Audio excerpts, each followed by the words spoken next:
سکوت، عاشقانه‌ای از جنس صبر.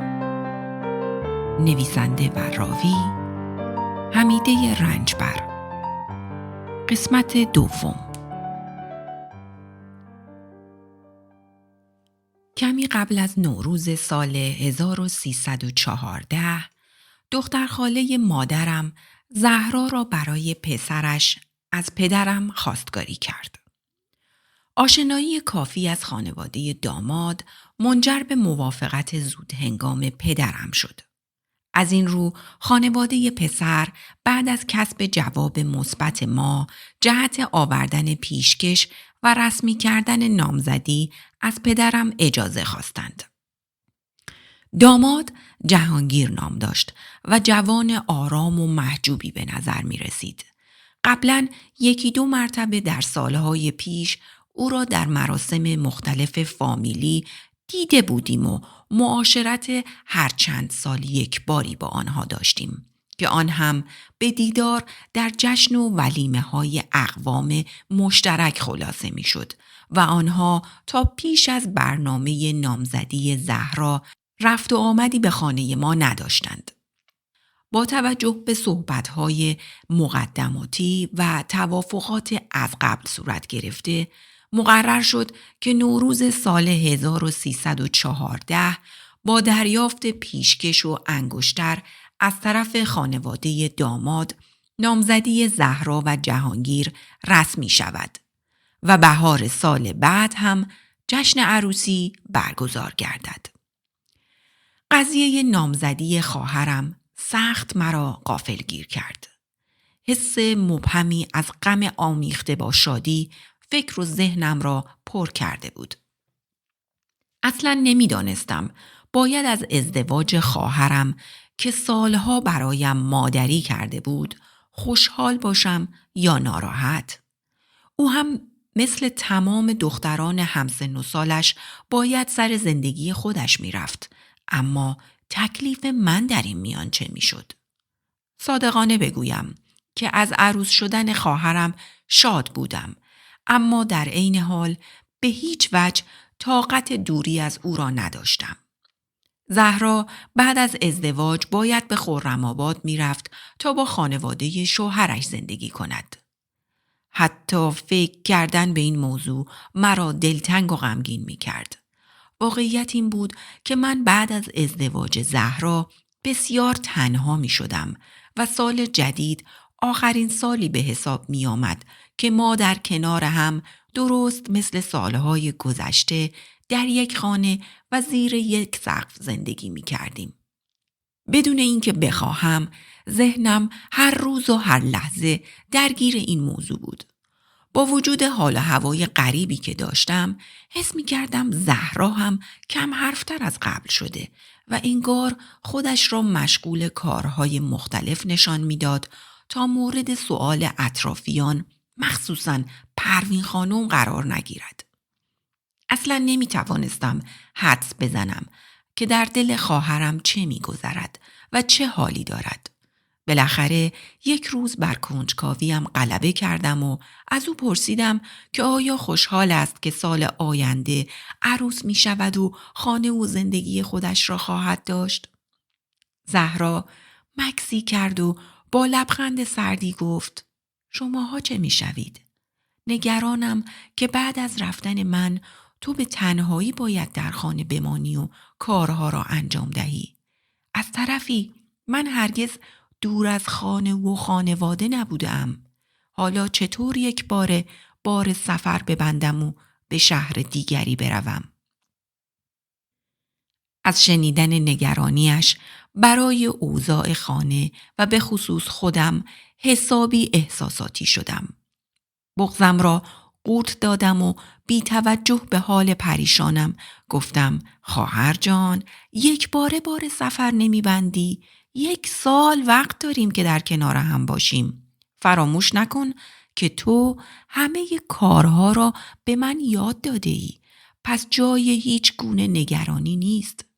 هر وقت هم که دلتنگ شدی می توانیم دیداری تازه کنیم. سپس رفتم جلوتر و دستش را در دستم گرفتم و ادامه دادم: خواهر جان، از زمانی که من به یاد می آورم تو در نقش یک مادر در این خانه برای من و اصغر و ایوب فداکاری کرده ای و یک تنه مسئولیت بزرگ خانه‌داری و رسیدگی به ما را به دوش گرفته ای. شاید حالا وقتش رسیده که خانه و زندگی خودت را داشته باشی و مهر وجودت را صرف شوهر و فرزندانت بکنی. آن روز حرفهایی زدم که از خودم انتظار نداشتم. انگار این حرفها را کسی به من یاد داده بود تا به زهرا بگویم. چشمان خواهرم برقی زدند و لبخند زیبایی به صورت مهربانش نشست و با مهر همیشگیش گونه‌ام را بوسید و گفت: ای بلا نگرفته، این حرفها را از کجا یاد گرفتی شاگرد اول مکتب مشکرعملی؟ و بعد هر دو با هم خندیدیم. بعد از درد دلهای خواهرانه به هم قول دادیم که قدر تک تک لحظه های سال آخری که کنار هم در خانه پدری هستیم را بیشتر بدانیم. دوست داشتم زهرا با اطمینان خاطر به سر زندگیش برود و از جانب من خیالش کاملا آسوده باشد. اگرچه گاهی در خلوتم دلم برای بی کسی خودم می سوخت، برای آن تنهایی بزرگی که بعد از ازدواج زهرا به سراغم می آمد و سکوت سنگینی که از بی هم صحبتی و بی هم نشینی در خانه حاکم می شد. اما به هر حال زندگی در جریان بود و باید قبول می کردم که زهرا هم مثل همه دختران همسن و سال خودش باید به خانه بخت برود و نمی تواند خودش را وقف من و برادرانم کند. بهار و تابستان سال 1314 با هرچه گرمتر شدن رابطه خواهری من و زهرا سپری شد. روزهای خوشی را در کنار هم گذراندیم. انگار قبلترها زهرا مادرم بود و مراقبت همیشگیم را بر عهده داشت. اما حالا مثل دو رفیق شفیق شده بودیم. من هم سعی می کردم بهتر و بیشتر از سنم هم درک کنم و هم پذیرای وظیفه و مسئولیت بیشتر باشم. پاییز از راه رسید و هنوز 2 هفته ای از آن نگذشته بود که پدرم سل گرفت و اسیر بستر شد. مدتی بود که بیماری واگیردار سل در شهرهای مختلف شیوع پیدا کرده بود و این مرض جدید راه علاج و داروی مشخصی هم نداشت. پدرم برای جلوگیری از سرایت بیماری در اتاقی در آن سوی حیاط خانه خود را قرنطینه کرد.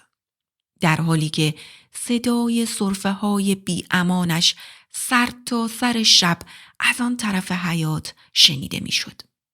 جهت بهبود حال پدر و رهایی هرچه سریعتر او از دام این بیماری لاعلاج، انواع و اقسام جوشانده ها که برای درمان سرفه و تب مؤثر بودند را به تجویز طبیب و عطار تهیه کردیم و زهرا در وعده‌های مختلف مقداری از آن را برای پدرم می برد.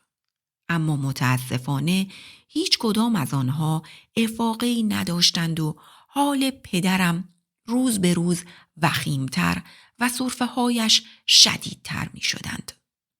اما در عین حال او نگران ما بود که مبادا ما هم مبتلا شویم و به همین دلیل ورود ما را به اتاقش ممنوع کرده بود. زهرا هر روز غذای او را مقابل در اتاقش می‌گذاشت و بعد از آن که از در فاصله می‌گرفت، پدرم ظرف غذا را به داخل می‌برد. من هم این سوی حیاط منتظر می ایستادم تا پدرم را برای همان چند لحظه کوتاه ببینم.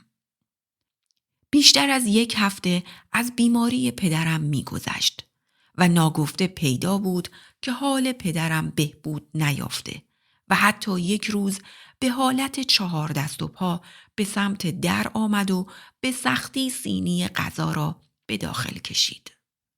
خدای من، تا به حال پدرم را به این اندازه زرد و ضعیف ندیده بودم. کاش دست کم می توانستم بر بالینش حاضر شوم و در غذا خوردن کمکش کنم. اما دریغ که در آن شرایط از ما 4 فرزند کاری جز دعا کردن بر نمی آمد و پریشان و مستعسل منتظر بودیم که پدرمان در این جدال سخت پیروز میدان باشد و یک روز سلامت و سرزنده از داخل اتاق بیرون بیاید و ما را در آغوش بگیرد و از سختی هایی که از سر گذرانده برایمان تعریف کند.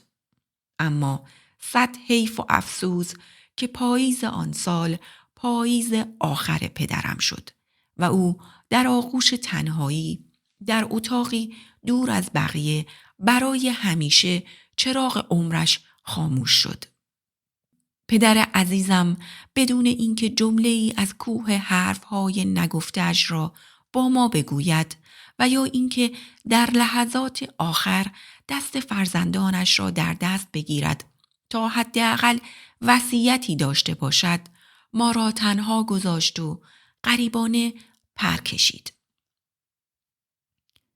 پاییز سرد و تاریک آن سال با مرگ پدرم به تلخ‌ترین خزان عمرم تبدیل شد و من با تمام وجود از فصل پاییز متنفر شدم.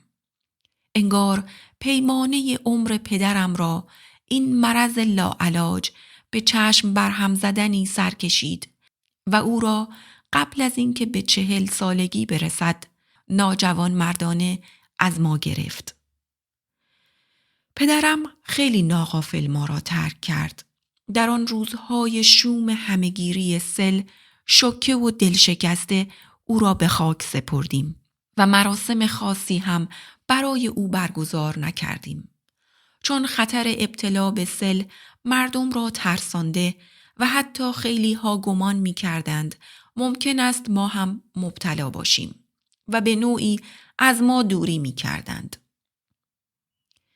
بعد از کوچ غریبانه پدر، خانه ما را انگار خاک مرده پاشیده بودند. خانه‌ای که بدون مهر مادر رونق و صفایی نداشت، حالا دیگر از سایه پدر هم بی بهره بود و 4 فرزند تنها و بی پناه باید سعی می کردند پناه یکدیگر باشند. زهرا که گویی بعد از این فقدان 10 سال بزرگتر از سن خود شد. اصغر و ایوب هم که حالا باید جای خالی پدر را برای 2 خواهرشان پر می کردند. فقط خدا می داند که چه پاییز و زمستان اندوهناکی را پشت سر گذاشتیم. بهت و شوک مرگ پدر واقعاً برای ما سنگین بود و هیچ کس توان درک بار غمی که در دل داشتیم را به هیچ وجه نداشت. سال جدید در حال نزدیک شدن بود که یک روز صبح شنیدم زهرا به برادرم ایوب گفت امسال عید اول پدر است و او خیال ندارد که در این سال لباس عروس به تن کند و فکر زندگی خودش باشد. این شد که از طریق واسطه ها به خانواده جهانگیر پیغام رساندیم که فعلا مجلس عروسی منتفی است. اما من در میانه غم سنگین فوت پدر خوشحالی کوچکی از به تعویق افتادن عروسی خواهرم داشتم. خوب می دانستم که بعد از این داغ سنگین دیگر تاب جدایی از خواهرم را هم ندارم. خانواده جهانگیر هم برخلاف میل باطنی خود با پیشنهاد ما موافقت کردند. این توافق مثل مسکنی بر جان ما شد. انگار ما 4 خواهر و برادر زمان بیشتری را نیاز داشتیم تا در کنار هم داغ بیپدری را هضم کنیم.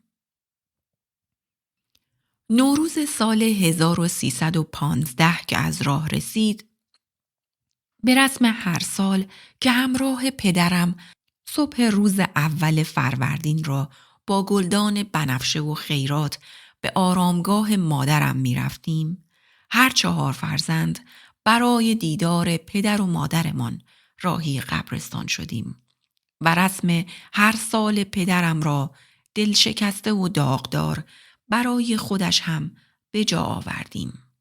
در آن حال مصیبت زده خدا را شکر و سپاس می گفتم که هر 4 خواهر و برادر مثل ستونهای محکم یک خانه در کنار هم هستیم و داغ مرگ پدر ما را نزدیکتر و مهربانتر از قبل با هم کرده بود.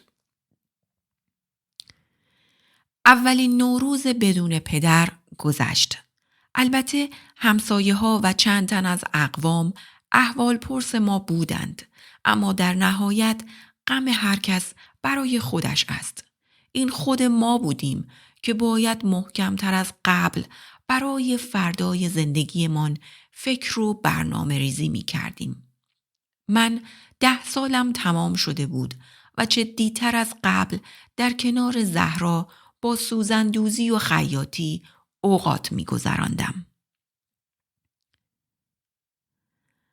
در آغاز تابستان جهانگیر نامزد زهرا به خدمت سربازی اعزام شد و شهر محل خدمتش هم به مدت 2 سال در بندر گناوه بود.